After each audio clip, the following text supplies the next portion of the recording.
Ani mo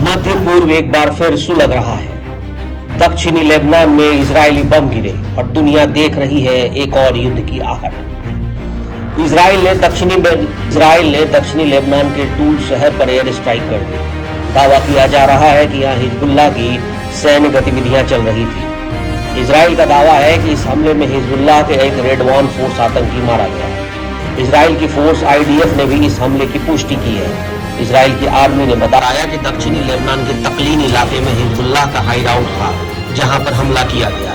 IDF ने दावा किया कि हमले से पहले 500 मीटर के रेड जोन को मार किया गया था और हमले से पहले लोगों को वहां से निकल जाने की चेतावनी दी गई थी। ऐसे में ज्यादातर लोग वहां से निकल गए। वहीं दूसरी ओर लेबनान की सरकारी मीडिया ने कहा कि इजराइल ने सीज फायर तोड़ा है। जहां हमला हुआ वो रिहायशी इलाका था। वहीं नेतन्याहू ने ऐलान किया कि अब कोई भी यहूदी मरेगा तो उसकी कीमत चुकानी पड़ेगी। अब सवाल ये है, क्या ये सिर्फ जवाबी कार्रवाई है या फिर इजराइल की तरफ से एक नई जंग की शुरुआत। इजराइल के प्रधानमंत्री नेतन्याहू ने ब्रिटेन, फ्रांस और कनाडा के नेताओं पर भी हमला किया और कहा कि वो एक गलत पक्ष की तरफ है। ये बात ब्रिटिश प्रधानमंत्री कीर स्टारमर के उस बयान के 2 दिन बाद कही गई, जिसमें उन्होंने कहा था कि वो फ्रांस और कनाडा के नेताओं के साथ गाजा में बढ़ते दबाव से डरे हैं और उन्होंने युद्ध विराम का आह्वान किया था।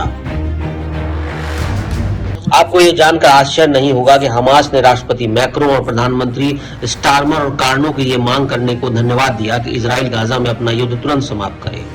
हमास ने उन्हें धन्यवाद देकर सही किया, क्योंकि अपनी मांगे जारी रखकर हमास की बजाय इजराइल के खिलाफ प्रतिबंधों को धमकी के साथ इन तीनों नेताओं ने प्रभावी रूप से कहा कि वो चाहते हैं कि हमास सत्ता में बना रहे।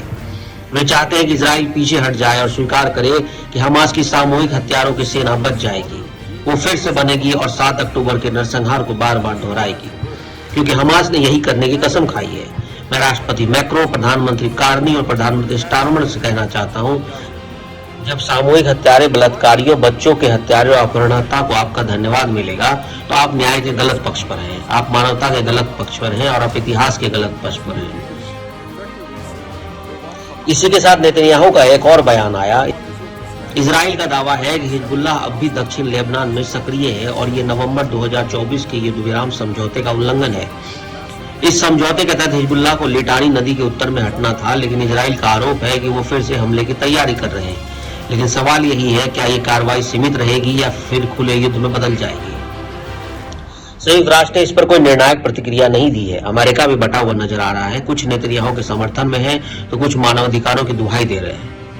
क्या लेबनान और इजराइल एक बार फिर से पूरे युद्ध में उतरेंगे या सिर्फ एक ताकत की दिखावे वाली रणनीति है?